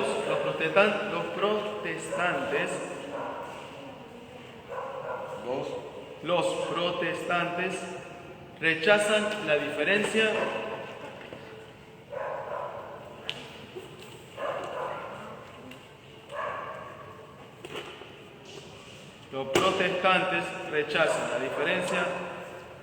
entre los pecados mortales y veniales. Los protestantes rechazan la diferencia entre los pecados mortales y veniales.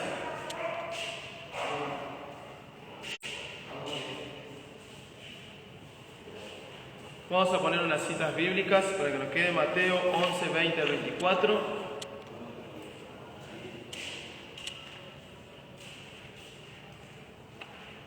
Y Romanos capítulo 2, verso 1 al 11. Mateo 11, 20 al 24. Romanos capítulo 2, verso 1 al verso 11. Gracias.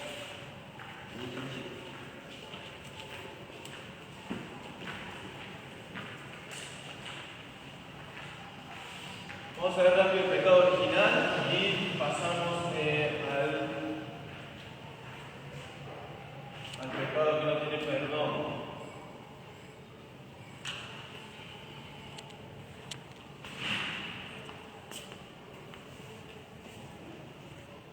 Vamos a poner por título el pecado original.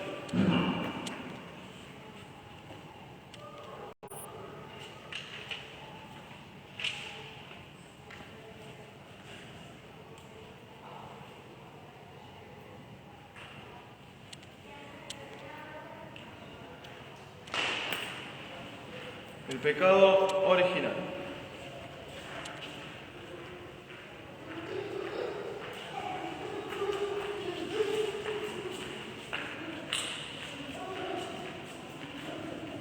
El pecado original. Ahora, cuando hablamos acerca del pecado original, muchas veces escucho a personas afuera. ¿Cuántas veces nosotros escuchamos, no, cuando salimos a evangelizar, no, pero ¿para qué voy a la iglesia si yo soy una persona buena, yo mira, no robo, no mato, yo trabajo, mantengo mi familia, quizás una que otra vez me tomo una cerveza, pero por el calor, pero yo en cierta manera no me considero una persona mala. Ahora, ¿qué es en cierta manera una persona buena y qué es en cierta manera una persona mala? Muchas veces se escucha también decir que nadie es perfecto. Nadie es perfecto, que todos podemos errar. Y eso que muchas veces escuchamos, que quizás muchas veces nosotros decimos, en cierta manera estamos minimizando, queriendo minimizar el pecado. En cierta manera, queremos minimizar el pecado. Ahora, ¿por qué el pecado es tan universal? El pecado, ¿por qué fue o es tan universal?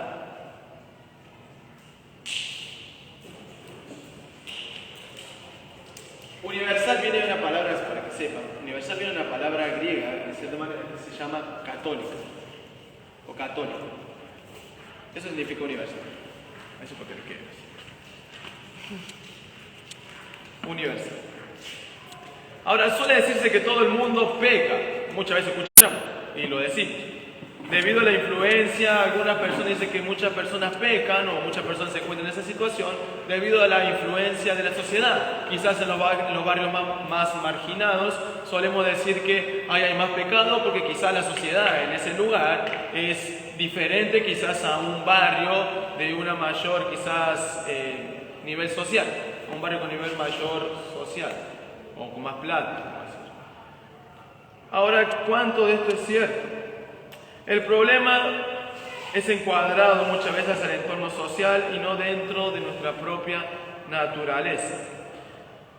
Ahora, ¿cómo fue que la sociedad se tornó tan corrupta? ¿Cómo podemos ver que la sociedad en cierta manera se hizo tan corrupta? ¿Cómo puede ser que si las personas son buenas y algunas personas decimos que son inocentes cuando nacen, cabría esperar por lo menos un porcentaje de ellas que permaneciesen buenas y sin pecado, porque si le echamos la culpa a la sociedad, entonces tenemos que pensar que hay por lo menos un grupo que no está tan contaminado como el otro grupo. Y vamos a ver que eso no es así. Toda la sociedad, en cierta manera, está contaminada de igual forma en todas partes del mundo. No importa el estatus social o la plata que quizás podamos tener. Ahora, en la Biblia nos enseña que la pecaminosidad, como la fruta, está universalmente corrompida. Buscamos nosotros y debemos buscar cuál es la raíz de ese árbol. Si decimos que en aquel tiempo, imagínense, una imagen así.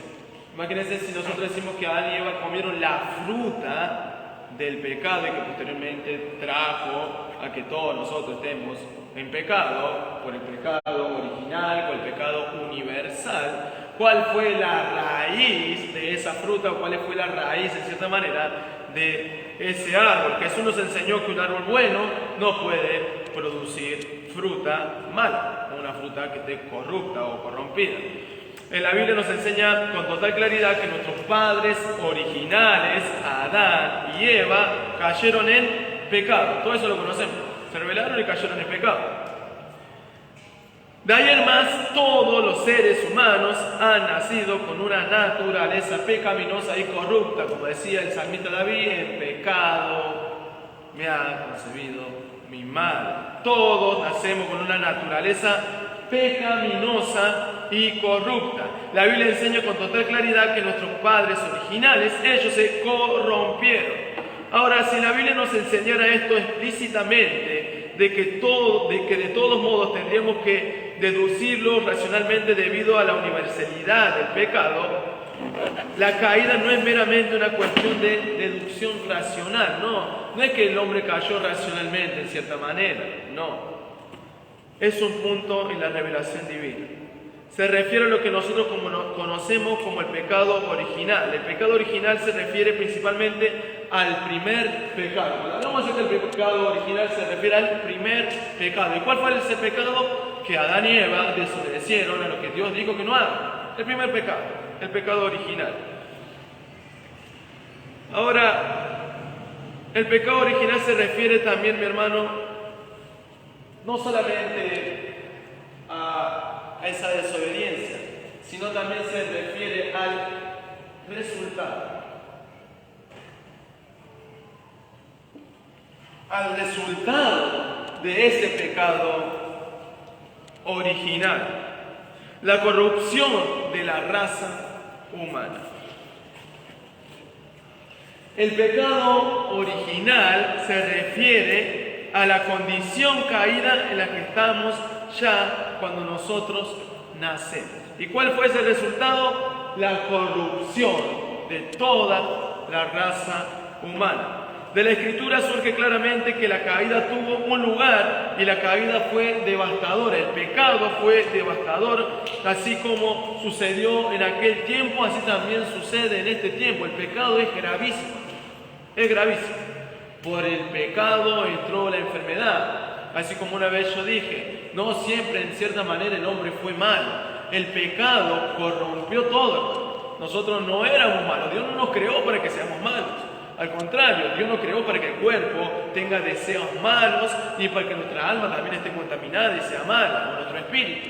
Sino que el pecado fue lo que trajo la corrupción totalmente. El pecado trajo las enfermedades, el pecado trajo el dolor, el pecado fue tan devastador que nos apartó totalmente de Dios, de modo que aun cuando nosotros nacemos totalmente corrompidos. Quiere decir que nuestros deseos siempre están inclinados hacia el mal, nunca inclinados hacia el bien.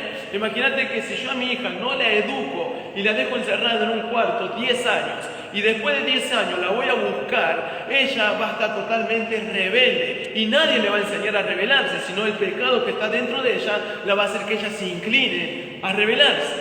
Aunque no lo crean, un ejemplo, yo siempre lo digo, que muchas veces ella miente sin que yo le haya enseñado a mentir, porque nadie le enseña a mentir en mi casa, nadie, pero ella ya miente. Y ese mentir no viene sino de otro lado que el pecado que está dentro de ella, y es el pecado original. La naturaleza caída, ella está corrompida. Y debemos orar para que el Señor, en su gracia, en su misericordia, pueda tener misericordia de ellos, ya puedan hacer nuevo y venga el Espíritu Santo. Porque al final de cuentas va a ser el Espíritu Santo quien incline la balanza. Nosotros todos nos apartaremos siempre hacia el mal y correremos hacia el mal y no desearemos nada de Dios, porque en cierta manera ninguno de los que estamos acá deseábamos del Señor. Al contrario, corríamos hacia el pecado. ¿Por qué? Porque el resultado fue la corrupción total de todo el hombre, la caída del hombre. Pero cuando vino el Espíritu Santo, Él inclinó y inclina la balanza, de modo que ahora nosotros decidimos correr hacia el Señor. Antes corríamos, nos apartamos del Señor, producto de nuestro pecado. Pero por medio del Espíritu Santo, Él nos busca santificar. Entonces ahora nosotros corremos hacia el Señor. ¿Y quién nos da el impulso de correr hacia el Señor? El Espíritu Santo. Por eso digo que si una persona no tiene el Espíritu Santo, no es cristiano. No puede ser cristiano. Por más que tenga buenas intenciones, no puede serlo, porque el pecado siempre le va a inclinar hacia afuera. Siempre. El que va a inclinar la balanza, que nosotros permanezcamos acá dentro, va a ser el Espíritu Santo. Solamente el Espíritu Santo.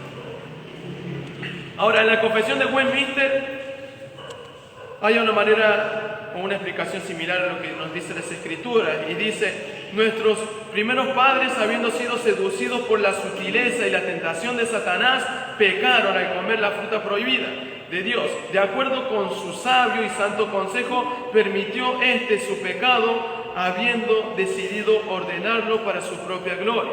Por lo consiguiente, la caída ocurrió.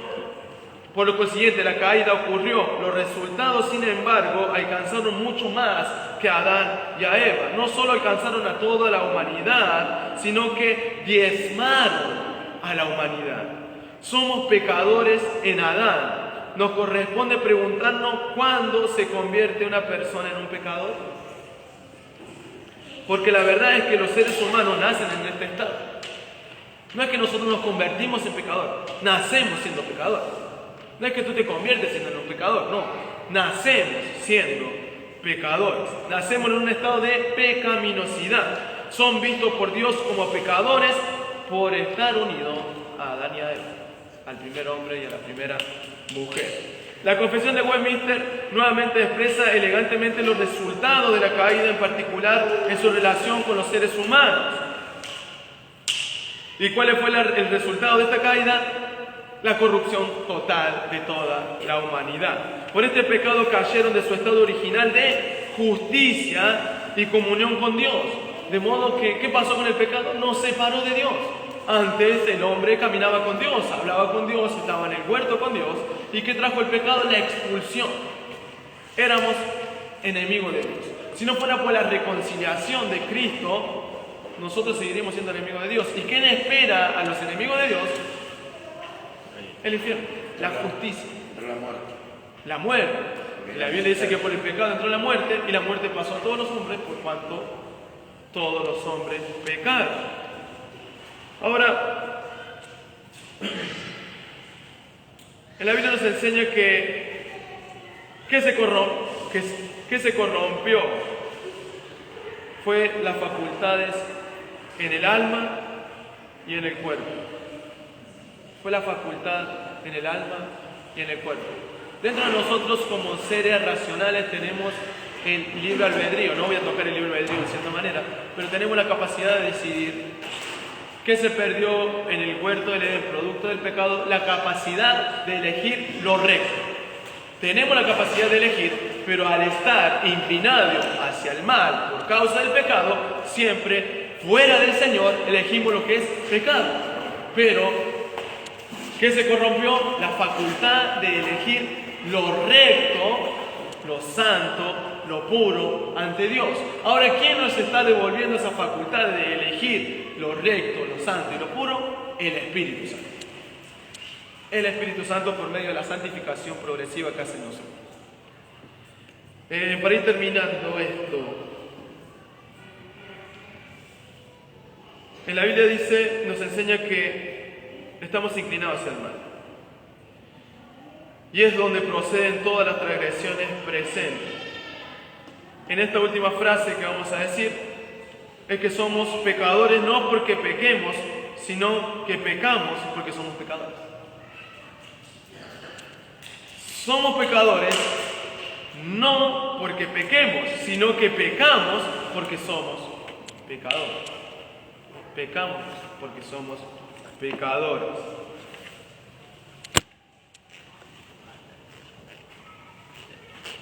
Vamos a poner resumen.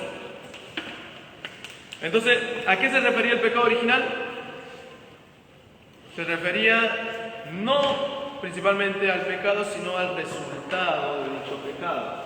¿A qué se refiere el pecado original? No al pecado de una manera, sino al resultado del pecado. ¿Y cuál fue el resultado? La corrupción total de la humanidad. Vamos a poner uno, vamos a poner eso. Recuerden esto. Ya con esto vamos terminando. ¿Cuál cosa es el pecado original? El pecado sí. Vamos a poner ahí el pecado original.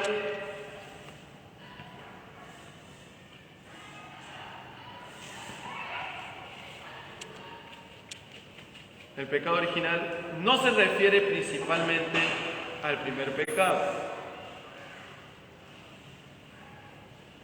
No se refiere principalmente al primer pecado,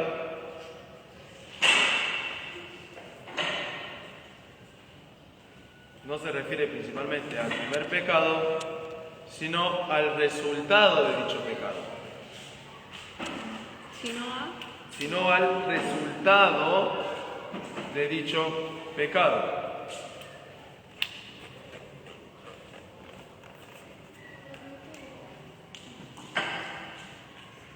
Sino al resultado de dicho pecado. 2. Todas las personas nacen con una naturaleza pecaminosa. 2. Todas las personas nacen con una naturaleza pecaminosa o con un pecado original. Todas las personas nacen con una naturaleza pecaminosa o con un pecado original.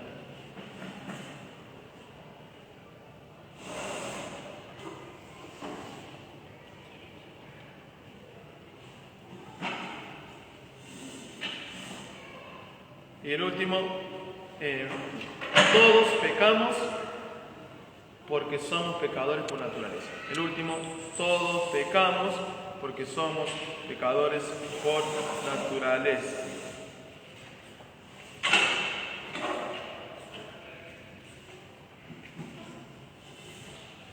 Creo que hasta acá vamos a estar bien ya. ¿Me gustaría ver uno más?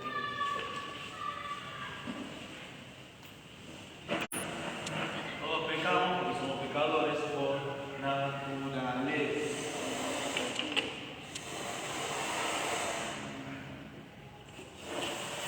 Vamos a poner una cita bíblica, Génesis 3, 1 al 24.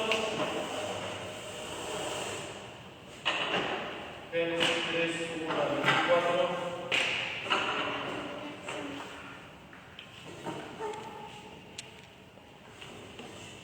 Jeremías 17, 9.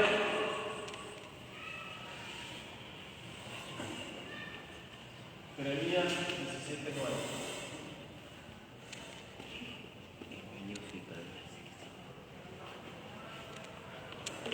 ¿Qué hacemos? ¿Vemos uno más? ¿Qué hora es? ¿Qué me falta? El pecado original, ¿no? Van a ser las 9 por 3 minutos. 7:30, 8, 9. Ya creo que no estamos. Jeremías 17:9. Bueno, la clase que viene vemos el pecado imperdonable, entonces. Vamos a ir a la prueba. Igual le vimos poco y vimos los demonios, Satanás, el pecado original, el pecado y los seres humanos como carne y espíritu, ¿no?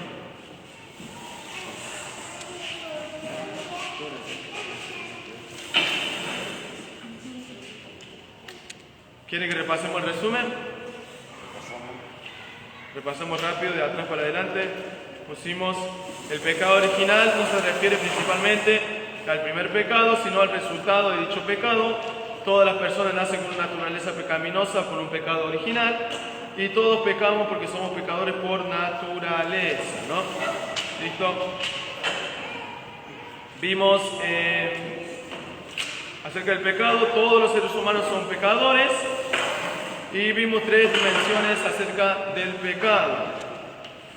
Vimos el pecado de omisión. El pecado de omisión es aquello que Dios nos manda a hacer y no hacemos. El pecado de comisión es aquello que Dios no nos manda a hacer y hacemos. Y el pecado de acción es aquello que nosotros elegimos hacer.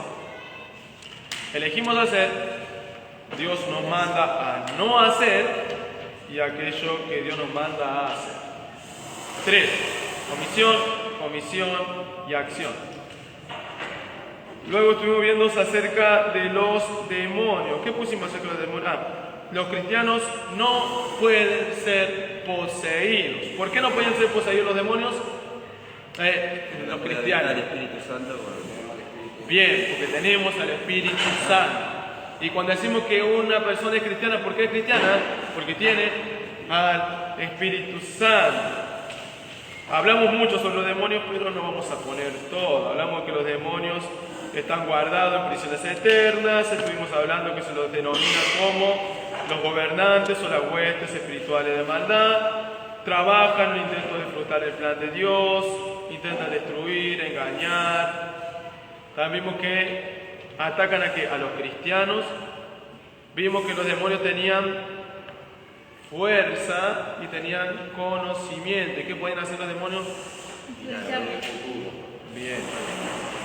Vimos acerca de Satanás. ¿Satanás qué significaba? Adversario. Satanás significa adversario. ¿Y qué ocurrió? Hubo una rebelión. Satanás, ¿quién fue antes? Un ángel de luz. ¿Y cómo se viste ahora Satanás? Como un ángel de luz.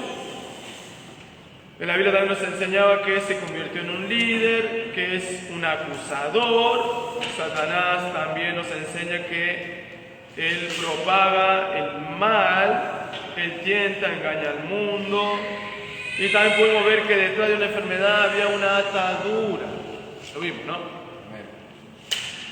Listo, recuerden también todo eso. También vimos que los seres humanos como carne y espíritu.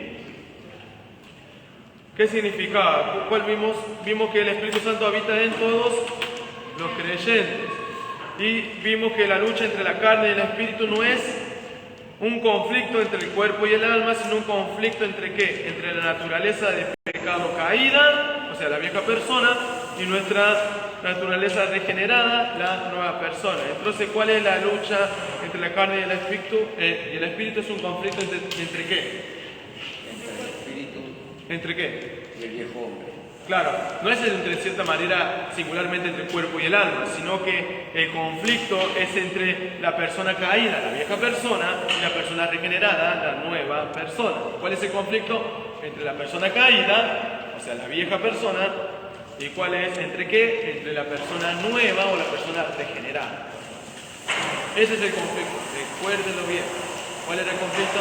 Entre la persona vieja y la persona nueva. Entre la persona caída y la persona regenerada. El viejo hombre y el nuevo hombre. Y el nuevo hombre. Cerramos la carta. Vamos a arrancar.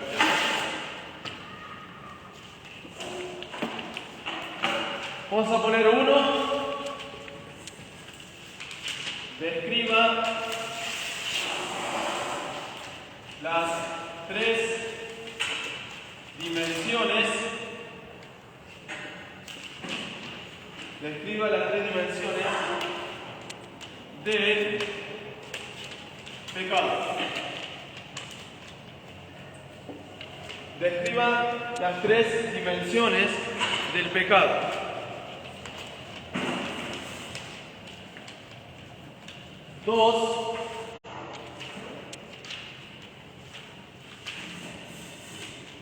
¿A qué se refiere el pecado original? ¿A qué se refiere el pecado original?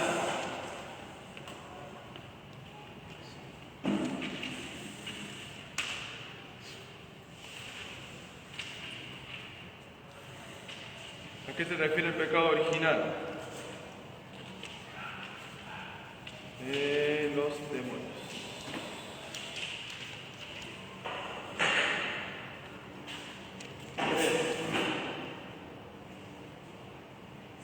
Los cristianos pueden ser poseídos.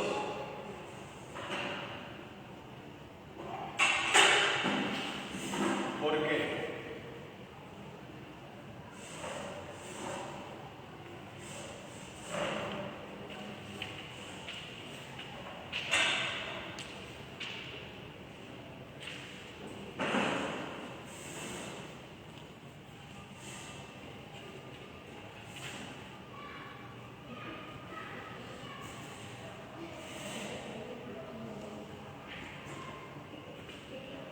Satanás puede hacer milagros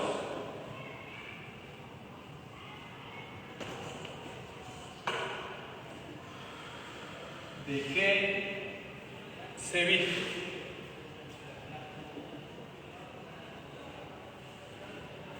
Y 5.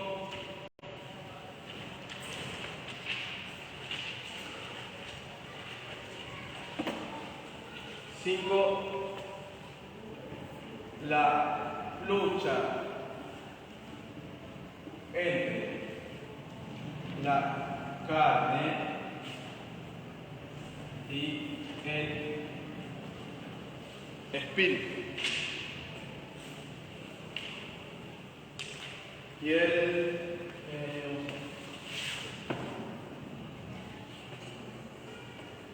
la lucha entre la carne y el espíritu es un conflicto